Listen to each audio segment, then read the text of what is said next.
This video is the part 4 of Anatomy of the Iris. This is from Wolff's Anatomy 8th edition.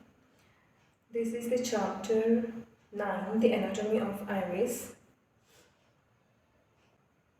Page number 318. Now, stoma of the iris. As we have discussed, the microscopic structure of the iris. It consists of 4 layers. First layer is anterior limiting membrane or anterior border layer. Then second layer is iris stroma containing sphincter pupillae muscle and blood vessels and nerves.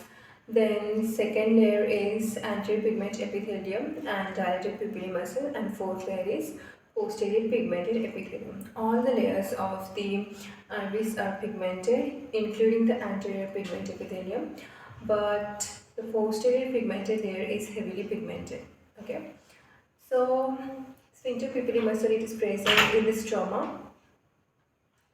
The sphincter pupillae is a flat muscular strap. अगर नको त्याला मारा लागले बाहेर, मी सोडते नंतर त्याला बाहेर. बगीरा मारत होता त्याला. बसलेलं तुझं गाणं ऐकत बसलेलं तिथं. व्हिडिओ काढला काय माझा प्रेक्षक इकडे पार्टी चेंज केली. बरं, त्यामध्ये बोलू नकोस, मी व्हिडिओ बनवायला लागले. Sphincter pupillae muscle. The sphincter pupillae is a flat muscular strap, 0.75 mm wide and 0.1 to 0.17 mm thick, which encircles the pupil margin. It lies in the stroma deep to the surface, and despite its origin embryologically from the anterior epithelium, is actually separated from this layer by a thin sheet of stromal collagen and dilated fiber processes, to which it is firmly bound. Thus, even after a broad iridectomy, which removes a sector of iris sphincter, the remaining sphincter can still constrict the remaining pupil margin. The fibers contain some melanin granules of neuroepithelial type. Each fusiform smooth muscle cell within the sphincter is enveloped in a basal lamina. The cells are grouped in bundles of 5 to 8 with gap junctions between them, which facilitate the spread of depolarizing current within a muscle grouping. The cytoplasm of each muscle fiber contains myofilaments and scattered densities similar to the tail bands of striatal muscle, which may provide attachment for the filaments. All the usual organelles are present, and the nuclei are central within the fibers. In the connective tissue which separates the muscle groups, melanocytes and nerve fibers are found. The nerves break up into small bundles of 2 to 4 axons, usually surrounded by Schwann cells. The nerve terminals aim close to the periphery of the muscle group and no closer than 0.1 micrometer from the cell membranes in relation to a single muscle fiber of a group. Now, blood vessels of stroma of the iris. The blood vessels of the iris are described here and in further detail in chapter 11. They are radially oriented with a slightly sinuous course, which allows them to accommodate to the movements of the pupil. In the blue iris, they are visible as a pale streak in the stroma. In the blue iris, they are visible as pale streaks in the stroma, and their course can be demonstrated by fluorescent angiography. The arteries arise mainly from the major arterial circle of the iris, and anastomosis, which actually lies in the ciliary body anterior to the ciliary muscle. Some authors report that the major circle is not always continuous, and the same is true in the macaque monkey.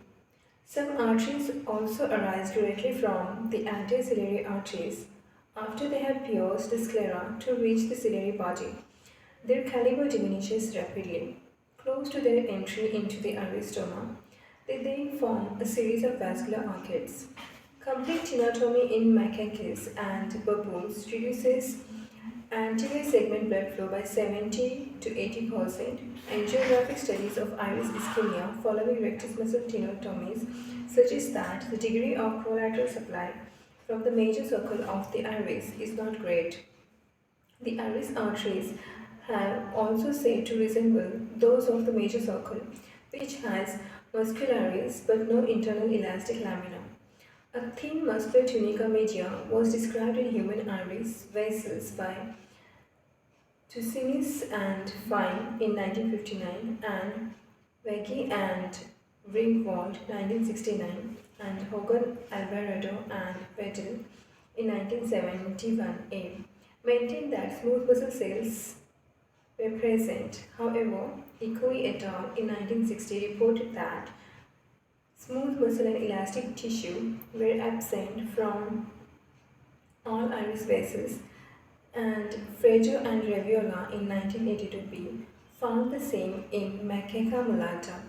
This study demonstrated that iridial vessels in macaque monkey have a homogeneous structure regardless of diameter and lack of usual organization into arteries, capillaries, and veins found in other tissues. They possess no ACV unit. The entire vascular network is formed instead of vessels of different diameters but identical fine structure. Frater and Reviola suggested that this could explain the lack of a clear-cut filling pattern of arterioles, capillaries, and venules in human iris angiograms and absence of a distinct venous phase typical of retinal angiograms because they lack ACV unit, that is, artery capillary venous unit. In essence, this difference reflects the absence of smooth muscle cells from vessels of arterial or venous size. Only the capillaries whose calibers lie between 10 and 15 micrometer may be correctly designated as such, while arterioles, postcapillary venules, and venules cannot be properly classified. The terms arteriole and venule will continue to be used in this text for the pre- and post-capillary vessels, but with the recognition that the iridial vascular structure differs from that in other parts of the body. The basic structure of the iridial vessel wall in the monkey is thus as follows. Figure 9.28 to 9.31. A continuous layer of endothelial cells rests on a basal lamina. These cells exhibit blunt luminal protrusions and slender basal lamellae. A discontinuous layer of pericytes lies between two thick layers of basal lamina, which derives from both cellular layers. Their processes interdigitate with those of the endothelial cells through fenestrations in basal lamina. There is no smooth muscle layer. Instead, there follows an adventitia of fibroblasts, melanocytes, and occasional macrophages arranged in one or two layers. Most vessels in the iris have a particularly well-developed adventitia containing circular-oriented collagen, within which is a much less dense zone containing fewer fibrils and a ground substance. This creates a distinctive tubular arrangement which is said to adapt the vessels to iris movement. The inner zone is positive for type 6 collagen and contains fine fibrils which connect the basement membrane with the outer sheet. The outer sheet is structurally different from the inner. It is positive for fibronectin and contains fibrils of varying diameter. The arterioles have a heavy tissue adventitia. The venules, a thinner one. Larger veins lie in the anterior stroma, while those near the dilator are smaller.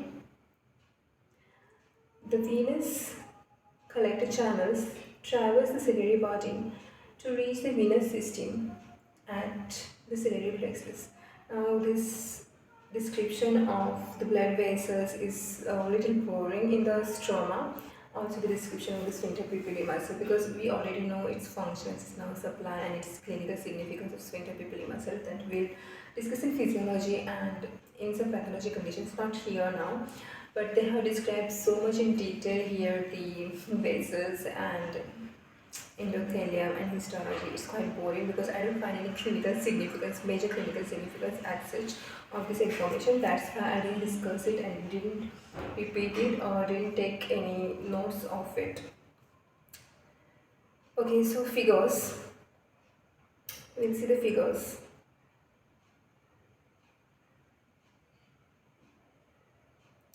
So figure 9.23.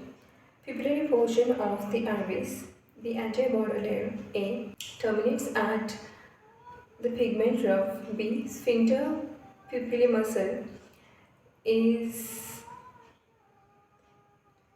at C. Basal arcades D. From the minor circle extends to the pupil towards the sphincter muscle. The sphincter muscle and iris epithelium are close to each other at pupil margin. Capillaries, nerves, melanocytes, and clump cells E are found within and around the muscle. The 3 to 5 layers of diameter muscle F gradually diminish in number until they terminate behind the mid portion of the sphincter muscle arrow, leaving lower cuboidal epithelial cells G to form the anterior epithelium to the pupillary margins. Spur-like extensions from the dilator muscle from Michael spur and Fuchs spur. Michael spur H and Fuchs spur I, but extend anteriorly to blend with the sphincter muscle. The posterior epithelium I is formed by tall columnar cells and basal nuclei. Its apical surface is continuous with the apical surface of the anterior epithelium. So many descriptions. So what is A? The anterior layer border. Where is A? Yeah, this is the anterior layer border. Then terminates at the pigment rough. B is the pigment rough, like on our right hand side. You can see the B, it is the pigment rough. Then sphincter muscle at C. Now we have to see where is the C. Yeah, C. Towards us you can see the C, sphincter pupillae muscle fibers. Okay, basal arcades D. Now D, basal arcades. Now these vessels and the sphincter pupillae muscle, they are looking similar, but they are not similar. It's branching. The D is the branching vessel and C is the sphincter pupillae muscle. Then comes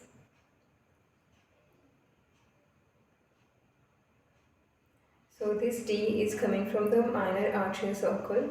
Minor arterial circle was where it was at the collared. Collared overlies the minor arterial circle, which is incomplete. So this vessel is branching from the minor arterial circle. Okay, the sphincter muscle and the iris epithelium are close to each other at the pupil margin. Sphincter muscle and the iris epithelium are close to each other at the pupil margin. You can see here the C and B. Now the 3 to 5 layers of the dilator muscle F. Dilator muscle is F. Melanocytes are capillaries, nerves, melanocytes, and clump cells. Clump cells are E. Where is E? Where is C? Where is E? I'm not getting where is E. Okay, so E is clump cells. I didn't find how. Okay, E. Okay, towards our left hand side. Okay, towards the end of the sphincter pupillae muscle, towards our left hand side, you can see the E, that's the clump cell. It is dark. It's given in dark color. Okay. It's very difficult to find this E. So E is what? Clump cell, melanocytes, and capillary nerves. Now clump cells is E. Now these are found within and around the muscle, the 3 to 5 layers of the dilator muscle F. Dilator muscle is F. Where can I get the F?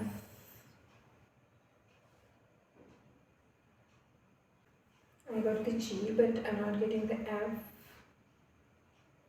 Okay, so the F is dilator pupillae muscle. I still didn't get F here. Okay, I will search it later on. Then this dilator pupillae muscle gradually diminish in number until they terminate behind the mid portion of the sphincter muscle arrow. Where is arrow? I'm getting the arrow. Where is arrow? Yeah. Arrow is where? Okay. इकडून जा. झालं का? नाही, मी pause करून edit करते. जा लवकर. मी थांबते मग. कुठे गेलं ते? बसलाय का? आळवा पडलाय. बसू दे, त्याला मारायला लागलं गं. ते घरात जायचं. आपलं कसं मांजर विसरलं की नाही घरात जायचं, तसं ते बाहेर नसते, ते घरातच असतंय. त्याला झोपलाय. त्याला घरात घेतलं नाही आहे. त्यावेळेस सगळं राहिले म्हणून मी त्याला इथंच ठेवलं. आपलं मांजर बिचारं कुठे गेलं त्या दिवशी म्हणून मी ठेवलं protection.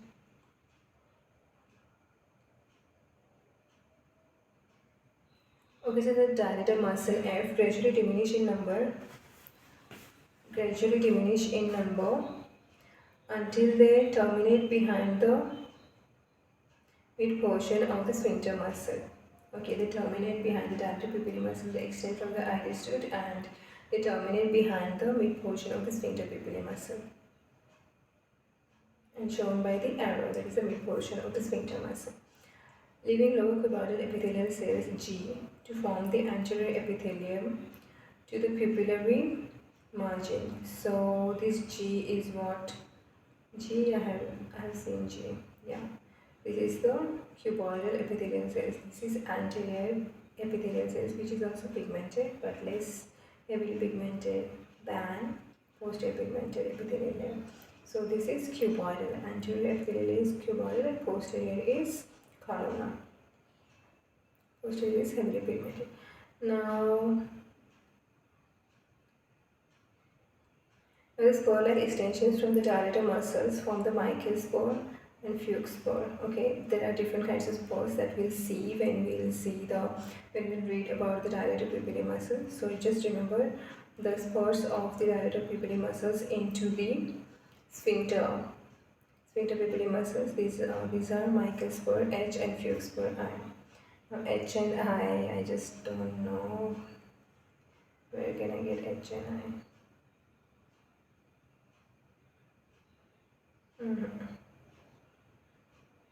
Yeah, it's very difficult. Yeah.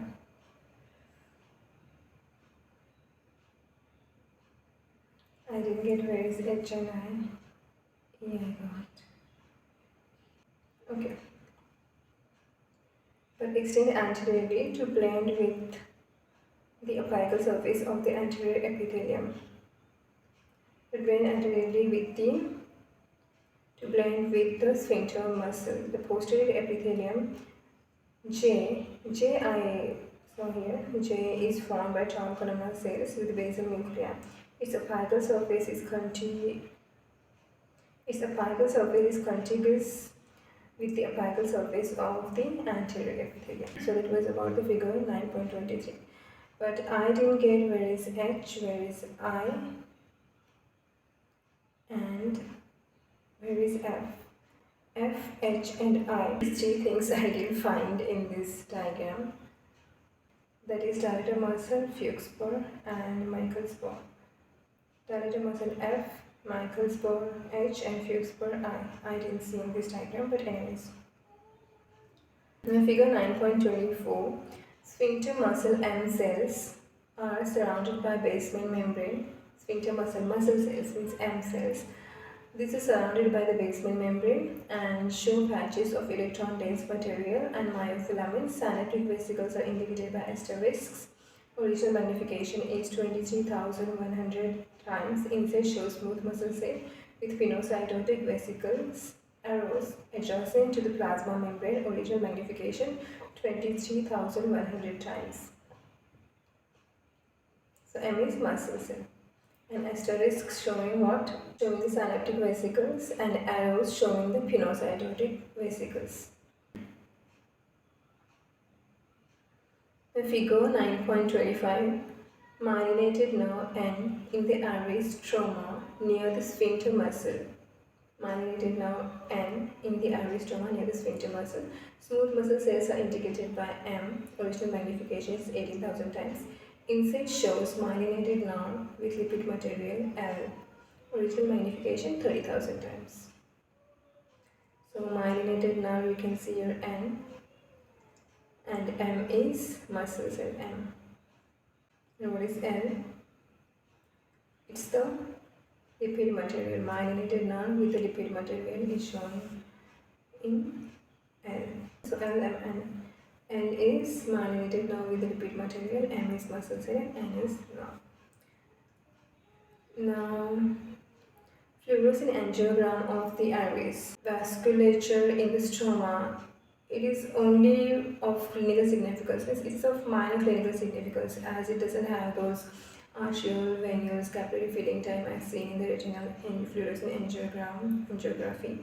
But here in this fluorescent angiogram of the iris, we don't see such phases.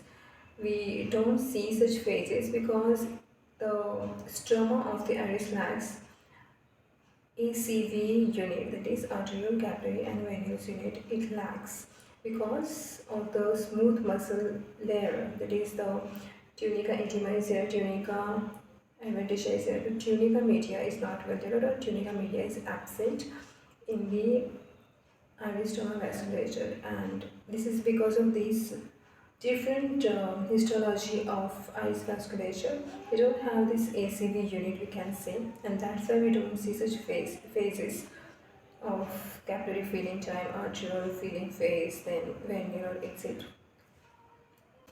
Figure 9.27, methyl methacrylate cast of the anterior uveal vessels, montage.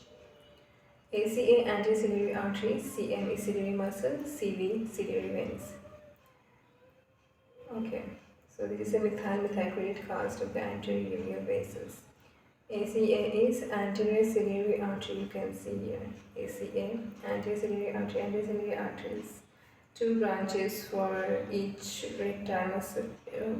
Two branches for each of the recti muscles except for lateral rectus because it has one branch, so total 7. Then ciliary muscle CM, you can see here. Then ciliary vein CV. Figure 9.28, whole mount preparation of monkey iris injected with horseradish peroxidase. Stomach equivalent to collaret, 2 stomachs equivalent to collaret, P stands for pupil. Insert light micrograph showing the typical tube within a tube structure of iris blood vessel by electron microscopy. The open spaces within the adventitia denoted by the arrow is seen to contain a fine loosely arranged collagenous matrix. Okay, so typical arrangement, tube within a tube because the tunica adventitia collagen fibers are arranged circumferentially and there is a space, there is a loose arrangement of the collagenous matrix between the tunica adventitia, these collagenous layers, and the tunica intima. So that gives rise to tube within a tube appearance of the iris blood vessel. Then figure 9.29, transverse section of an artery of the iris, Zenker menoris triple stem to show two tubes and the loose tissue between them. So again, two tubes. Figure 9.30, longitudinal section of an artery of the iris to show the space between the media and adventitia, which is continuous with the iris-stoma. Actually, there is no media as such.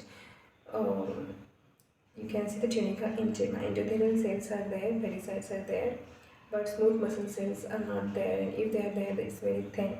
So tunica media, you can say it's absent, and tunica adventitia is there, circumferentially arranged collagen fibers, and the open space that is seen as open space, but it is not open. It is the loosely arranged extracellular matrix in between the adventitia and the tunica intima. Or here they have written tunica media.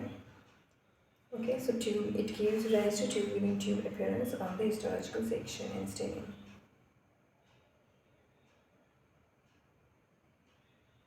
Figure 9.31, small iris arteriole. The zone enclosed by arrows is the characteristic clear perivascular space which has been described by light microscopy. This clear zone contains again the same dense ground substance which is associated with the endothelial basement membrane of few collagen fibrils and some cell processes. Outside this zone is the dense circular collagenous zone A, which is so clearly seen with the light microscope. Again, it's the same thing. It is a small iris arteriole, and the zone enclosed by arrows is the characteristic clear perivascular space. So there is a clear perivascular space between the adventitia. That is, clear zone means it is a dense ground substance. It's the same thing which I just discussed right now. It is the loosely arranged dense ground substance, and that is associated with the basement membrane. That is, the endothelial cell is the basement membrane, then this clear space, and then the tunica adventitium. Now, this clear space contains the loose dense ground substance. Okay. And this contains very few collagen fibrils and some cell processes, and outside that there is a collagenous zone of tunica adventitium, which is so clearly seen with the light microscope. Original magnification is 2200 times. So that was all about the sphincter pupillae muscle and some part of the iris blood vessels. Tomorrow we'll see the vascular endothelium of these vessels and the cells of the blood vessels, pericytes, vascular endothelium, then nerves of the stroma, then cellular elements of the stroma, these are fibroblasts, melanocytes, clump cells, and mast cells, then extracellular matrix of the stroma. Okay, this we'll cover tomorrow, and then that will be part 5. That will be part 5, and then after that, in part 6, I'll be talking about anterior epithelium and dilator pupillae muscles and posterior pigment epithelium. And part 7 will be the last part, and it will be about movement of the fluid and solid across the iris. It's quite boring, but at the end of this video, I mean after completion of 7 parts to complete the iris anatomy, first I read the and Wolff's anatomy for the iris anatomy, and after that I won't be discussing all these details like what is clinically relevant. Those notes are prepared, and in part 8 I'll talk about the iris anatomy in short, which has a clinical significance, okay, and not everything in detail. So part 8 will be about my own notes. So thank you so much. Now thank you so much. Here I conclude this part. Goodbye.